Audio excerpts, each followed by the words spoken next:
No Sean O'Loughlin, why is he missing, Steve? Yeah, he's got a quad strain. He suffered that in the grand final. He's tried his best. Now medical staff have tried their best, but I think it was right that we made an early decision on Sean. We don't want to push him too hard too early.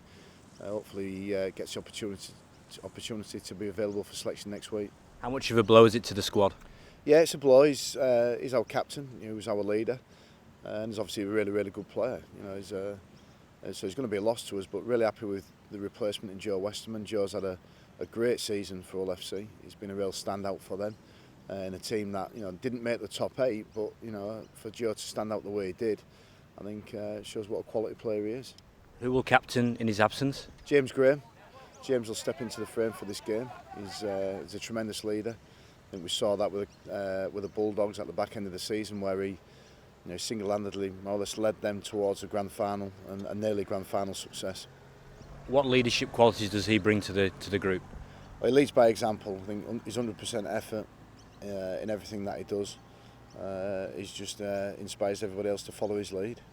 4 debutants, is it a big challenge for them? Are they ready for the battle? I think they are ready. I think they're players who have been in our system for a while. The players who have been in great form in Super League, really, really good form in Super League. Come into the group. There's a slight evolution to the squad this year, as there is with most of the squads this season. There's a few positional changes, but yeah, 4 very exciting young players. As a coach, is that one of your biggest challenges, trying to get all these players to gel together in a short space of time? Yeah, it's a challenge. No, it is a challenge. We've only had 9 days to get ready, overcome a flight and get ready, but we've known that from the outset. The thing with the group is, and with the players when you get them at this level, they're very intelligent players, so you only generally have to tell them once or twice and they pick it up, and they've got some great combinations going with each other. You'd ideally like to test that in a game situation before you went into the tournament. That isn't the case, but yeah, really confident. A new halfback combination with Gareth Widdop and Matty Smith, what excites you about those two? I think just seeing them both around the place at the minute, they've struck up a very good friendship, a great understanding on the field as well. I think they're both direct players. They like to play in front of the attacking line rather than behind, on players out the back. They like to go and attack the opposition. And they've both got really good kicking games. So it's been good seeing them both together this week. I will say Stefan Ratchford has trained in that position as well, and he's put some real pressure on those two. He's been great as well. So it's a new combination for us in the halfbacks this year, and one we're looking forward to see. Do you feel there's a lot of scrutiny on those two in particular?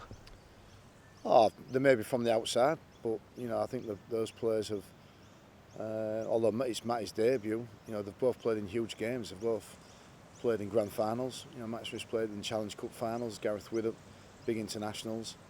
So I think there's always scrutiny on a team when it takes the field, and the halfbacks are at the focal point of that. They've got a new hooker to work with as well, or a couple of new hookers as such as well. So yeah, I think we're all really excited by the potential prospects of them playing. But we've got to wait till Saturday to see it come to fruition.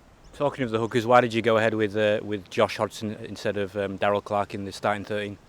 Oh look, Darryl's had a tremendous season. He's the man of steel. He's been voted the best player in the competition this year, so there's no doubt in his ability, and Josh is a tough, tenacious player who again has come from a team from outside the top 8 and shown his real battling qualities. But just think for this game, Josh is a robust start to the game will help us, and I think Darryl's undoubtedly electric speed when he comes on, when the sting just goes out of the game, could be very crucial for us.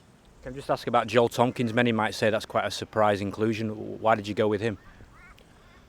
Joel's very experienced. He's a very good player. He's found his way back into the Wigan team. He's played in the grand final. He's been with this group before. He brings a whole lot of leadership and energy to the group. And he's a tremendous player to have back with us. And he's really looking forward to the game at the weekend. How do we beat Samoa, Steve? Well, I think we have to really dictate to Samoa how this game goes. I think we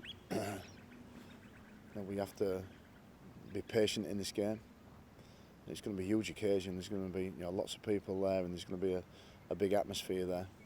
But we have to play strong. We have to play direct. We have to play to our strengths, and we'll certainly aim to do that.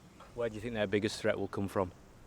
They've got a group of individuals that anybody who knows the NRL will know these players and will know the ability of these players, the quality of these players, their ability to break tackles, run through teams, run over teams. I think defensively we're going to have a real challenge on our hands. I think they've had a few issues in camp this week. Do you think that'll work in our favour? Oh no, look, come game day they'll be past that. They'll push past all of that. 17 versus 17 at 4 o'clock. They'll be ready for this game. You know, it's an opening game of a great tournament. Like I said, there's lots and lots of tickets have been sold for this game, so no, I don't think it'll affect them. Just finally, you look back nearly a year ago, we lost to New Zealand the last time we played in that heartbreaking semi-final defeat. What have you learned from that game going into this one? Oh, look, it hurts. You know, thinking back to that, it still hurts. We've moved on from it. We've definitely moved on from it. But in terms of using that as motivation to try and win this tournament, it was something that we spoke about immediately after that semi-final, about what was the next challenge for us as a group, and it was 12 months away. You know, and it was the Four Nations on Southern Hemisphere soil, and we know that, you know, regardless at any stage of any game, however long's left, the game's in the balance, and we were agonising, I think, about 20 seconds short in that last game. We need to make sure we're certainly not this time round. But you use it to motivate the boys? Yeah, we don't have any hangovers over it. We don't, you know, it's not holding us back in any form. But I think for anybody who was involved in that game, you see the pictures of the faces of the players on TV and on the field and in the dressing room afterwards, and that feeling sort of still there at the bottom of your stomach. I think it helps motivate us to go on and drive ourselves to make sure we get to the final and give ourselves a chance of winning it this year. And finally, I've got to ask it, can we win this competition? I think we're capable of winning it. I think it's the toughest challenge in sport, coming to the Southern Hemisphere, beating Australia, New Zealand and Samoa on their own soil as such, you know, in the Southern Hemisphere is the biggest challenge of all. Test matches are test matches. They're called test matches because that's what they are. They're a test. They're not supposed to be easy. None of these games will be easy. I think if we play to our potential, we've a great chance in every one of those games.